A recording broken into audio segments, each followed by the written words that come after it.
कहानी है, एक जीवन की कहानी है। अब है कैसे जीवन शुरू हुआ, कैसे कैसे परेशानियाँ, कैसे कैसे फिर संन्यास, कैसे ध्यान, फिर दोबारा संसार में आना, संन्यास से फिर संसार, फिर कहीं और। तो जीवन ऐसे ही चलता चला जा रहा है। तो वही कहानी है, उतार चढ़ाव, कोर्ट केस जीवन में।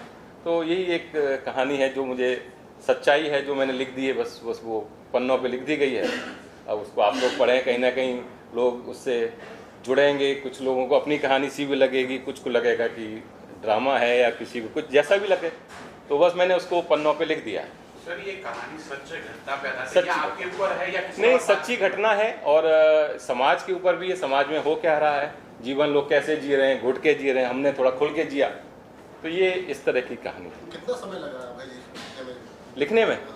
देखिए, मैंने 2 साल पहले सोचा था कि इसको एक ऑडियो बुक के रूप में लेके आएँ, लेकिन ऑडियो से जो आर्टिस्ट थे उनसे बात करी, बोले कि इसको राइट किया जाए पहले, तब इसकी ऑडियो बुक बनेगी। तो फिर राइट करने के लिए मैंने कहा मुझे तो लिखना ज़्यादा आता नहीं है, तो 2-3 पेज लिखे, फिर मैं थक गया। फिर कुछ लोग मित्र लोग थे, उन्होंने कुछ और सहयोग किया। तो ऐसे ही कुछ कहानी लिखती चली गई। 4 पेज किसी ने लिखे, फिर सब ने मिलजुल के इसको एक बुक के रूप में लेके आए। फिर अपने एक्सपीरियंस, कुछ सच्ची घटनाएं, कुछ ध्यान, कुछ ओशो की प्रेरणा, जो जीवन में सीखा, जो संन्यास लिया 2020 में, 2 साल हम पहाड़ों पर रहे, हिमालय पर रहे, तो वो सब एक्सपीरियंस मिलजुल के ये बुक के रूप में आई। तो क्या सर आप शुरू से ही राइटर बनना चाह रहे हैं? नहीं, बिल्कुल नहीं, कभी नहीं। राइटर तो हम अब मजबूरी कह दो, या ये कहानी लिखनी थी, इस वजह से अब राइटिंग का शौक भी हो गया। जब मुझे लगा एक बुक लिख ली गई है, तो अब इसका पार्ट 2 भी लिखा जाएगा, क्योंकि अभी जीवन ख़त्म तो हुआ नहीं है, जीवन चलेगा आगे। तो हमने सोचा कि चलो, और राइटर बनने का कोई शौक नहीं है, आप लोग बना दें तो अच्छी बात है। सर आपने बस सुंदर बुक लिखा। नहीं। क्या सर इस बुक के बाद आगे की भी बुक आई थी? ये बुक पढ़ने के बाद आपने बोला कि दूसरी भी पार्ट इसका सेकंड पार्ट आएगा, क्योंकि जीवन अभी बाकी है, चल रहा है। जो कहानी है वो अभी अधूरी है, आगे चलेगी, तो इसका पार्ट 2 भी आएगा। सर आप यंग जनरेशन को क्या मैसेज देना चाहिए, जो आजकल की नई जनरेशन में राइटर उभर रही है? हाँ, आप जो मेरी बेटी है, कितना प्राउड फील हो रहा है, आपकी डेडिकेशन इतना अच्छा। अब तो मैंने तो बुक पढ़ी नहीं है, but I have been through it. तो मैं तो साथ में थी, मैं तो सारी चीज़ें देखी हैं, फील करी हैं रियल लाइफ में। जब भी पापा थे जिस सिचुएशन में थे, तो उस टाइम हम तो साथ में थे ही। और प्राउड तो है ऑफ कोर्स। मतलब पापा कभी राइटर में उसमें सोचा नहीं था कि right a book, like book लिखना इज़ अ बिग थिंग, ऐसे कोई भी तो नहीं लिख सकता। तो हाँ, it is a proud moment. तो आप मतलब ये आपके एनवायरनमेंट में लिखते हैं, पढ़ते रहेंगे, सोचते रहेंगे, क्या आपको कभी कुछ ना लगता है कुछ कि लिखना चाहिए या कुछ पढ़ना चाहिए? हाँ, लिखना चाहिए। अपना मेरा पर्सनली अभी तक तो आज सच नहीं है। पापा का भी इतना टाइम बाद आया, तो मतलब यू नेवर नो कब आए। अभी तो नहीं है, but may be with time. भाई जी, इससे मतलब कि लोग क्या प्रेरणा ले सकते हैं इसको पढ़ने से? देखिए, अब मैं ये तो नहीं कहूँगा क्या प्रेरणा ले सकते हैं, हर एक का सोच अलग अलग है। जो इसको पढ़ेगा, जो जिसकी सोच है वैसे ही समझेगा। ये नहीं कह सकते कि आप इसको मेरे हिसाब से समझेंगे। समझ रहे हैं आप, कि जैसा जो इसमें फील करेगा, हो सकता है किसी को गलत भी लगे कि यार ये क्या, ये तो गलत है। किसी को अच्छा लगे, जो इस दौर से गुजरा है शायद उसको अच्छा लगे। जिसने जीवन सीधा सीधा जिया है तो उसको लगेगा क्या है। तो ये तो जैसा जो पढ़ेगा, जैसा जो उसकी सोच होगी, वो उसको वैसा समझेगा। नहीं कह सकते कि किसी को क्या प्रेरणा मिलेगी। अब प्रेरणा तो उसमें खुद ही देखनी है कि हम कोई फिल्म देखने जाते हैं तो उसमें हम क्या सीख के आ रहे हैं। कोई हर एक कैरेक्टर अपने आप को फिट कर लेता है हर एक फिल्म में। एक हीरोइन अपने हिसाब से फिट कर लेती है, एक विलेन अपने हिसाब से फिट कर लेता है। तो अब जो इस कहानी को पढ़ेगा, जैसा जो उसमें फिट फील करेगा, कोई फादर के रोल में करेगा, कोई प्रेमी के रोल में, कोई प्रेमिका के रोल में, कोई कैसे इसको फिट करेगा, कैसे उसकी सोच होगी कि क्या सही है क्या गलत है इस बुक में। तो वो तो जो पाठक हैं उनके ऊपर होगा। पाठक कहाँ से इसे ऑफलाइन या ऑनलाइन? ये अमेजोन पे कल से अवेलेबल हो जाएगी, आज रात से। जी,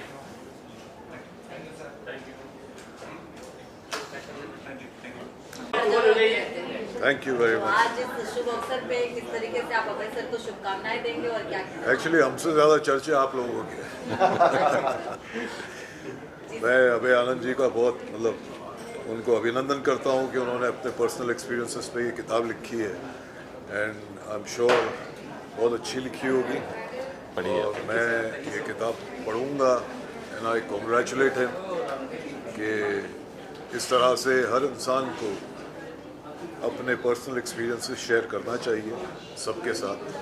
तजुर्बात से ही ज़िंदगी बनती है, तो इससे अगर यूथ को या हमारे यंगस्टर्स को कोई प्रेरणा मिल सके तो इससे अच्छी क्या बात हो सकती है। सर, आपने जोधा अकबर में इतना दमदार किरदार निभाया और अभी आपका कोई अपकमिंग प्रोजेक्ट है? हाँ, मेरे प्रोजेक्ट्स चलते ही रहते हैं। अभी मेरा वेब सीरीज़ आएगा इश्क नीति MX प्लेयर पे, और उसके अलावा भी काम तो चलता ही रहेगा, आपके सामने आते ही रहेगा। ये सर इश्क नीति कब तक आ सकती है? मेरे ख्याल नेक्स्ट मंथ हो जाएगी, अप्रैल में रिलीज। सर, ये इश्क नीति में जिस हिसाब से नाम है, राजनीति सुना, ये इश्क नीति कैसे? हाँ, वो इश्क मतलब करने की नीति है कोई? जब राजनीतिज्ञों को इश्क हो जाता है तो वो इश्क नीति हो जाती है। शहबाज साहब, बुक से कितना लगाव रखते हैं? बुक से बहुत मैं प्रेरित हूँ। कभी कभार इतना ज़्यादा एविड रीडर नहीं रहा अब जब से ये टेलीफोन वगैरह आ गया है, लेकिन किताबों का शौक़ रहा है और पढ़ने का शौक़ है। अच्छी अच्छी किताबें, ज़्यादातर मैं लिटरेरी बुक्स पढ़ता हूँ, हिस्ट्री बुक्स पढ़ता हूँ, तो मुझे किताबों से लगाव तो है ही, और सबको होना भी चाहिए। Thank you very much. Thank you. देखिए, ऐसा है, बुल्ले शाह जो है ना, बहुत साल पहले, 400-500 साल पहले भूल चुका है कि बुल्लिया रबदा की पौना, बुल्लिया रबदा की पौना, इधरों पुटना ते उधर लाना। आपको एक जीवन मिला है, यहाँ पे जिए। अप है, डाउन है। वैसे भी ये जो शहर है ये अप और डाउन का ही है। कभी हाई टाइड है, कभी लो टाइड है। जब हाई टाइड है तो आदमी कहता है वाह क्या बात है, मुझसे बड़ा आदमी कोई है ही नहीं। जब लो टाइड है तो आदमी कहता है फिर उसके संस्कार काम में आते हैं, उसके संस्कार काम में आते हैं, उसका व्यवहार काम में आता है दोबारा उठने के लिए। ये जो इनकी जर्नी है, जो राइटर हैं, इनकी जर्नी भी बम्बई में जितने भी कलाकार हैं, गायक हैं, क्रिएटिव लोग हैं, वैसी ही जर्नी है। Up down, up down, up down. क्या मोक्ष हिमालय में जाके मिलता है क्या? हमारे अंदर ही तो हिमालय है, अंदर ही सब कुछ है। तो यहाँ पे रह के, काम करके, मुस्कुरा के अगर हमको मोक्ष मिल जाए तो कोई बुरी बात तो नहीं है, क्योंकि यहाँ पे जिस हिसाब से सफलता असफलता उसके बीच में अपने आप को संभालना, वो बहुत बड़ी बात है। But I wish him all the very best. इस तरह की बुक्स और इस तरह की शख्सियत सामने आनी चाहिए जो कि दुनिया को एक रास्ता दिखाए कि आप गृहस्थ आश्रम में रहकर भी मोक्ष प्राप्त कर सकते हैं। I wish him all the very best. लेकिन I am very grateful to my dear friend Sanjay Swaraj, जिसके सौजन्य से मैं यहाँ पे हूँ और आप लोगों से मुखातिब हूँ। Wish you all the very best. God bless. Thanks a lot. तो अभय जी को मैं शुभकामनाएं देना चाहती हूँ। स्पिरिचुअल, आध्यात्म का जो जर्नी होता है लाइफ में, एक्चुअली वही अल्टीमेट गोल होता है। हमने मानव का जन्म लिया है, हमें सारे संसाधन मिले हैं ताकि हम अपने हायर सेल्फ तक पहुँच जाएँ। और इस जर्नी में जितने लोग आगे बढ़ते रहेंगे उतने हमारे पूरे यूनिवर्स, हमारे समाज, हमारे देश, उसमें सबको भला होगा। एंड तो द मोर और हमारे पुराने जो आध्यात्म के या फिलॉसफीज़ या सब थे, वो इसी चीज़ का मतलब इंसान के अंदर जो ब्रेन है और इंसान के अंदर जो जैसे हम कुंडलिनी कहते हैं, चक्रास कहते हैं, उसको अवेकन करने की क्षमता है, इसीलिए डाला है उसके अंदर। तो it is very nice to see कि Abhay ji has taken this journey. मेरी स्पिरिचुअल जर्नी 2007 में शुरू हुई, अभी तक मैं उस पर चल रही हूँ एंड बहुत आनंद आ रहा है। तो अभय जी जो स्वामी अभय आनंद हो गए, तो मैं उनको सदा आनंद, कुनिका सदानंद की तरफ से सदा आनंद विश करती हूँ।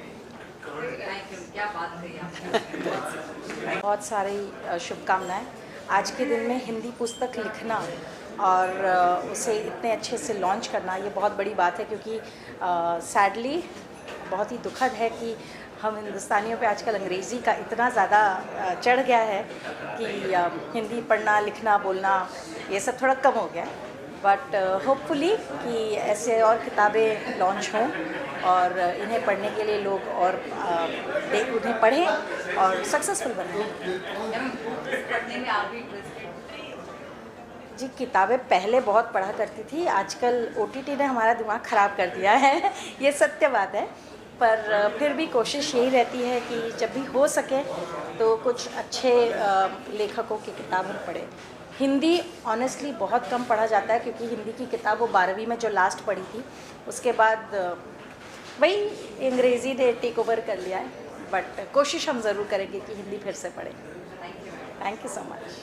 बड़े पैमाने पर इस खूबसूरत बुक की लॉन्चिंग होने वाली हो चुकी है ऑलमोस्ट। आपका एक्सपीरियंस क्या है और क्या कहना चाहिए? देखिए मैं बहुत ज़्यादा एक्साइटेड हूँ। सबसे पहले many congratulations to our author साहब, क्योंकि देखिए जो कहते हैं ना हम लोग की लाइफ में अपना एक्सपीरियंस और शिक्षा का ज्ञान सबसे बड़ा ज्ञान होता है, and that is what he is doing. I am a big time book lover, तो आई थिंक मेरी बुक की जो पूरी जो हमारा पूरी कबर्ड है उसमें एक नया एडिशन होने वाला है, and I am going to be having a great time reading this one.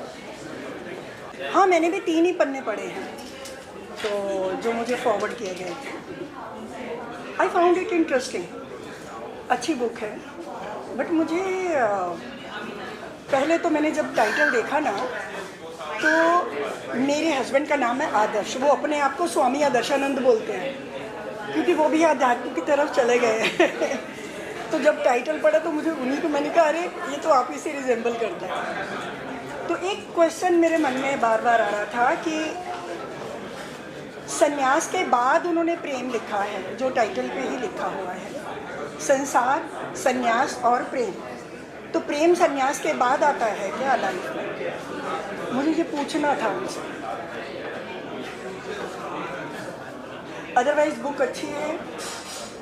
लगता है जैसे पढ़ते हैं आप तो लगता है कि जैसे हमारे ही साथ ये चीज़ें घट रही हैं। हमने भी बच्चे पाले हैं, हमारी भी बेटी बाहर जाती थी तो हमें भी चिंता होती थी। तो ये सब चीज़ें तो सोसाइटी में चलती ही रहती है। कोई नया रिश्ता बनता है तो सुकून तो मिलता है, शादीशुदा को सुकून मिलता है, और जो अपने शादीशुदा नहीं हैं वो तो खैर हवा में उड़ने लगते हैं अच्छे लगे, इंटरेस्टिंग लगे, 3 पन्ने एक साथ पढ़े मैंने। तो wish him all the best. Thank you.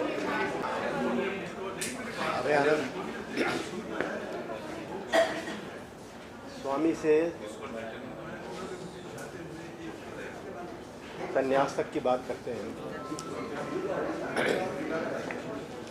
ये अभय जी ने किताब जो लिखी है, ये इसमें बहुत सारी सच्चाई है, और सच्चाई यूँ मुझे लगती है कि वाकई अगर महिला किसी पुरुष पे कोई इल्ज़ाम लगाती है तो उस पुरुष को ये प्रूव करना है कि उसने ये किया है या नहीं किया है।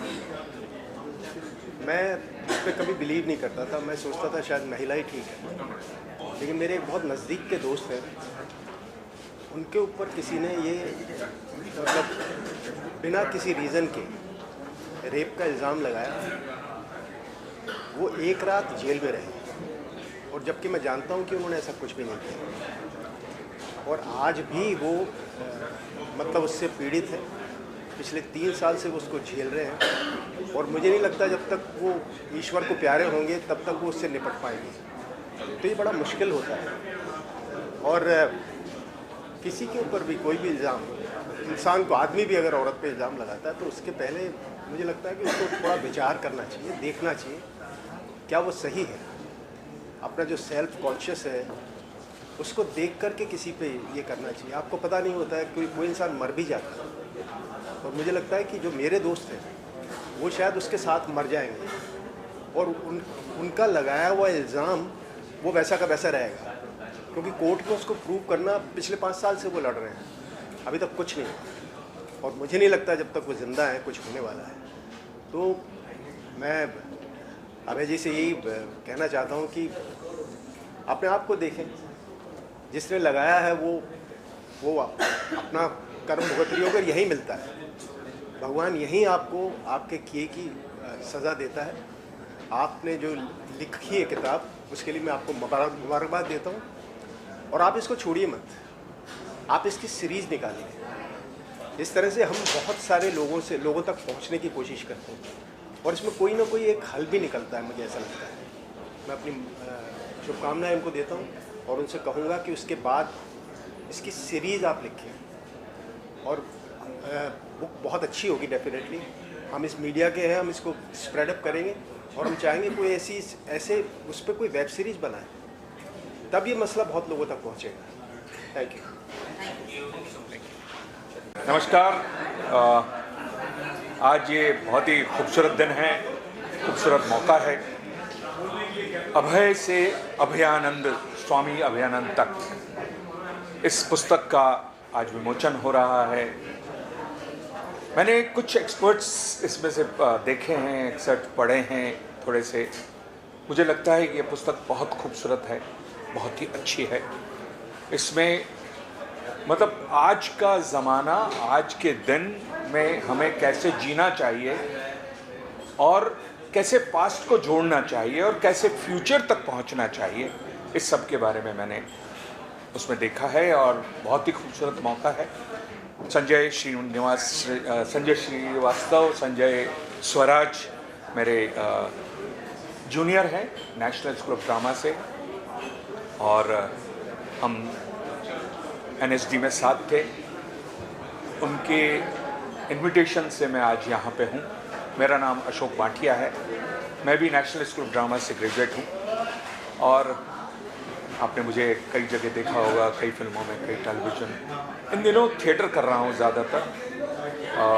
मेरा फेमस नाटक है चाणक्य, मनोज जोशी के साथ, जहाँ मैं अमात्य राक्षस की भूमिका करता हूँ। उसी के साथ जलियांवाला बाग मेरा एक नाटक है, वो भी मैं कर रहा हूँ। और अभी अभी मैंने लेटेस्ट मेरा जो प्रोडक्शन है वो है एक ब्लाइंड बच्चों के साथ जलियांवाला बाग किया है मैंने जयपुर में। तो बहुत अच्छा मौका है, खूबसूरत मौका है। मैं बहुत बहुत शुभकामनाएं देता हूँ अभय जी को। अभय हों। Thank you.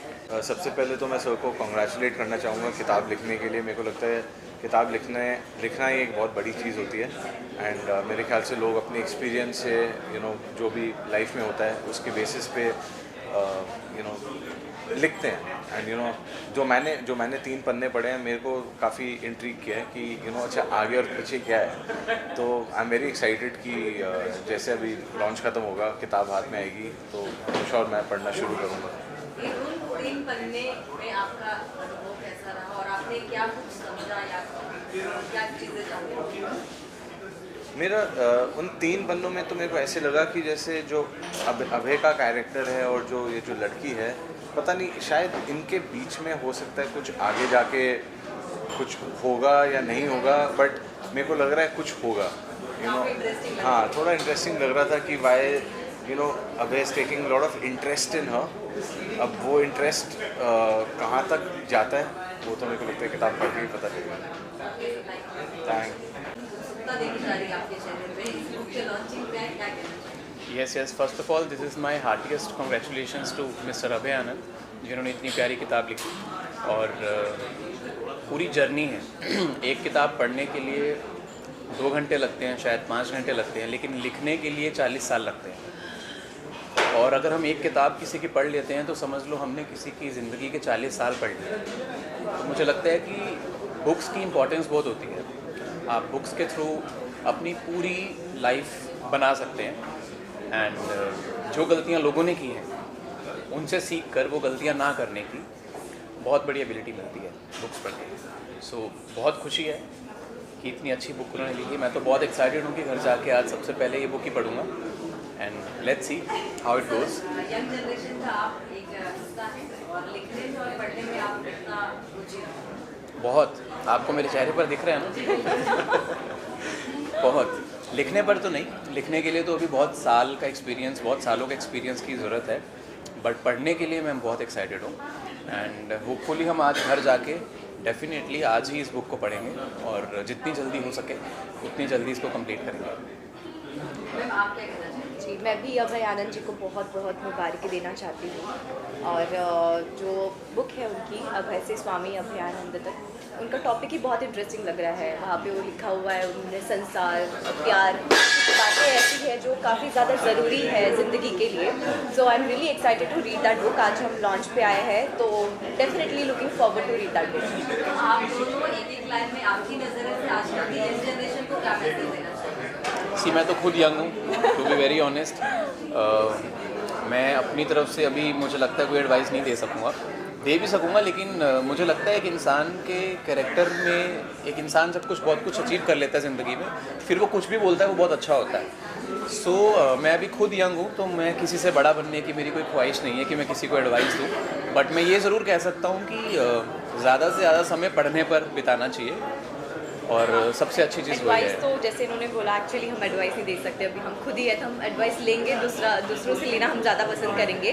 बट इनसे मैंने बहुत ज़्यादा चीज़ें सीखी है। बुक को लेके जो प्यार है, वो इनका जो प्यार है, तो एक्चुअली ये बाहर थे, आज वो कहीं से आए, उन्होंने बोला कि बुक लॉन्च है तो मैं कैसे भी आऊँगा, वो लोवर परेल से आए हैं। सो ही मैनेज समहाउ। आप लोगों ने जो दोनों जन ने शब्द इस्तेमाल किया, बहुत चुन के किया, बहुत थैंक यू सो मच। क्या लगता है? देखिए, सबसे पहले तो एक किताब लिखना ही एक चैलेंज होता है आज की तारीख में, बिकॉज आई थिंक मुझे लगता है कि हम कॉलेज के बाद ये वो पीढ़ी है जो किताब नहीं देखती जी, राइट। तो मैं उस पीढ़ी से हूँ जहाँ पे ग्रेजुएशन के बाद हम किताब पढ़ते हैं। कुछ इंटेलेक्चुअल जीवी हैं आज भी जिनके बारे में जानकर आई थिंक हम उनके एक्सपीरियंसेस को हमारी अपनी ज़िंदगी में इम्प्लीमेंट कर कर हम अपनी ज़िंदगी को भी एक इंस्पिरेशन बना सकते हैं। तो ऐसी किताबें आई थिंक ये हम फिल्म मेकर्स जो होते हैं ऐसी किताबों को ढूंढते हैं जिसमें कहानियाँ अच्छी हों, जिसकी बैंडविड्थ हम वाइडर स्पेक्ट्रम में हम लोगों तक पहुंचा सकें। बिकॉज आजकल की जो जनरेशन है वो बहुत आई थिंक फास्ट लाइफ जीना पसंद करती है। Nothing wrong in it, but yes be quick, ये एक लाइफ स्टाइल है आजकल। तो आई थिंक अगर ऐसी किताबें हम पढ़कर हम अगर एक इंस्पिरेशनल स्टोरी ढूंढ पाते हैं तो एक प्रोस्पेक्ट बन जाता है कि एक अच्छी फिल्म हम बना पाए। अक्सर हम बस सेलिब्रिटीज़ और बड़े स्टैचर्स को हम बनाते हैं, बट ऐसे बहुत से लोग हैं जिन्होंने कठिनाइयों से गुजर कर बहुत सी चीज़ें अचीव की है लाइफ में, बट आज भी गुमनामी में कहीं वो गुम हो चुके हैं। So I think this is a very good start so that people can know about Abhay ji. And yes, I mean, we never know, or you might find somebody making a film about him. And I think that's a very big push people about him. So as a film maker, आपको क्या लगता है इस generation के हिसाब से किस type की फिल्में बननी चाहिए? वैसे तो मार्केट में बहुत सारी फिल्म बन रही है, बट आपके हिसाब से, आपके एक्सपीरियंस के हिसाब से किस तरह की फिल्म बननी चाहिए? देखिए, मैं तो कमर्शियल फिल्म मेकर हूँ, कमर्शियली सोचूंगा। तो सबसे पहले जो मेरा अप्रोच है फिल्म मेकिंग और सिनेमा को लेकर, वो ये है कि आपकी कहानी ऐसी हो जो एक ऑडियंस को सीट पर ग्लू कर बैठे। एक एक्टर जो है उसको परफॉर्म करने में उसको मज़ा आए, ऑडियंस को देखने में मज़ा आए, प्रोड्यूसर को पैसे लगाने में मज़ा आए, और at the and box office में लोगों को मज़ा आना चाहिए। अदरवाइज देखिए, हम अपने अपने पर्सपेक्टिव से फिल्म बना सकते हैं, बट आई थिंक जो उसका जो मेन उद्देश्य है फिल्म का, to reach a wider spectrum and also to entertain. मुझे अगर वो फिल्म बनानी है जो मुझे ही देखनी है तो मैं बना क्यों ना। सो आई थिंक ये एक हर फिल्म मेकर यही सोचता है कि मेरी कहानी अच्छी है, मेरी great film. But yes, people, आजकल की जनरेशन ऐसी है कि उन लोगों के पास एक्सपोजर इतना वाइड है कि वो मीडियोक्रेसी नहीं है। और मैं खुद उस चीज़ में मानता हूँ कि कहानी स्टोरी टेलिंग ऐसी हो कि जब एक, आई थिंक हम सब रिलेट करते हैं, जब एक दादी कुर्सी पर बैठी और एक 5 साल का बच्चा देखे ऐसे बैठा हुआ, I think that's a good story telling. मैंने बहुत कब मैं बता दिया आपको कि this is what a film making should be, a story telling should, so it should cater to all the audiences. Okay sir, thank you. Thank you. और करीब 22 सालों से मेरे मित्र हैं, मेरी जर्नी को इन्होंने देखा है, तो ये भी कुछ बोल सकते हैं, आज मेरे साथ हैं। तो ये जी नमस्कार सभी को। पहले तो मेरी शुभकामनाएं अभय जी को। अभय जी के साथ मेरा 22 साल का एक बहुत लंबा सफ़र रहा है और बहुत अच्छा और सुहाना सफ़र रहा है। इस सफ़र में अभय जी ने अपने जीवन को लेकर बहुत उतार चढ़ाव देखे, जो कि भाग्यवश भी है, कुछ कर्मवश है, कुछ व्यवहारवश है, और या कुछ अपनी मानसिक स्थिति को सही करने के लिए हम लोग जैसे अपने आप में एक हम ढूंढते हैं कि हम अपने आप में किसी ऐसे भगवान को, देवता को, या अपने आप में शांति को ढूंढ रहे हैं। तो उसी संघर्ष के साथ इन्होंने जीवन को जिया, बहुत अच्छे से जिया, और हम सब ने बहुत इनको प्रेरणा दी कि आप एक पुस्तक को लिखें, जिससे आपके एक पुस्तक के माध्यम से समाज को ये पता लगे कि आखिर जीवन में अगर कठिनाइयाँ आती हैं तो उसको कैसे सही किया जाए, जीवन को कैसे आगे बढ़ाया जाए, और आप ऐसा प्रेरणा बन सकते हैं समाज के लिए कि जो आपके जज्बात हैं, आपकी जो फीलिंग्स हैं, आपकी जो बातें हैं, वो बाहर आती चली जाएं और किताब के माध्यम से लोग उसको समझ सकें। तो अभय जी का जीवन एक बहुत अच्छा रहा है, और स्वामी बने, ये ओशो से ये साथ रहे, ऋषिकेश में काफ़ी समय बताया, तो उन सभी चीज़ों के साथ मैं वहाँ पर रहा और मुझे बड़ा आनंद आया, और आज बहुत आनंद आ रहा है। पहले हम दिल्ली में पिछले साल मैंने लॉन्च की थी बुक, आज यहाँ कर रहे हैं, और अगले साल हो सकता है दुबई में भी करें। आप सभी का बहुत बहुत धन्यवाद, थैंक यू। मैं यही कहना चाहूँगा कि अभय जी के बारे में जो पढ़ा मैंने थोड़ा बहुत, ये समझ में आया कि एक अलग जर्नी की बात की गई है, और इनकी अपनी चैलेंजेस होंगे लाइफ में, अपनी सोच होगी, अपनी संघर्ष होंगे, और दो तरह के जीवन अगर इन्होंने देखे हैं इसी एक जन्म में, तो ये बहुत भाग्यशाली हैं, और इनसे हमें और ज़्यादा कुछ सीखने को मिले इस दिशा में, ऐसी उम्मीद करता हूँ। मैम, इस लाइन से आप क्या सोच पा रही हैं? वैसे स्वामी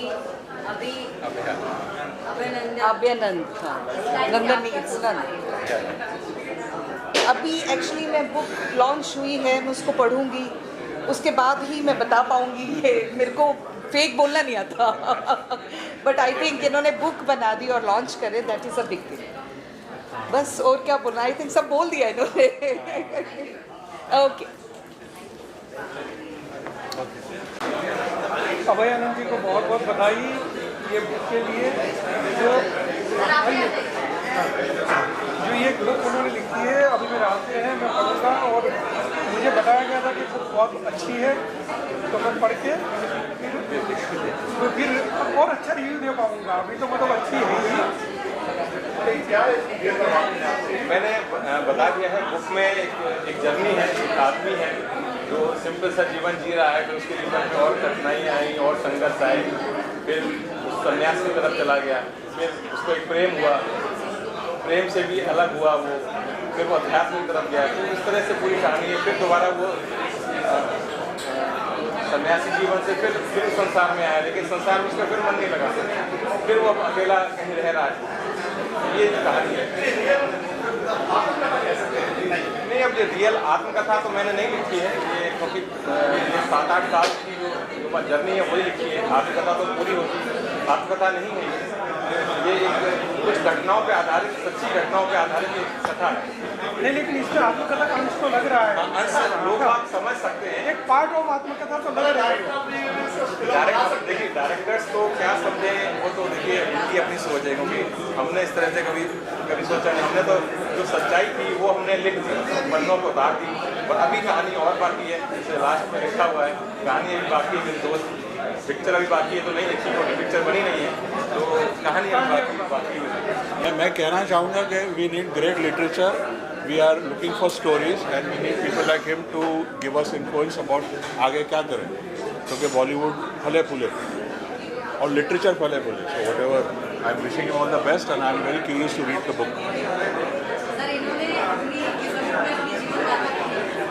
अभी तक तो इस बारे में क्या कहना चाहिए, क्योंकि अपने जीवन की सच्चाई लिखने के लिए भी हिम्मत चाहिए। हिम्मत चाहिए, बिल्कुल चाहिए। तो मैं बहुत इंतज़ार कर रहा हूँ कब मुझे किताब दे और कब मैं पढ़ूँ। अभी तो सर कह रहे हैं दूसरी बुक से आने वाली है। अच्छा, anyway, I respect this talent, that's why I have come here. Thank you.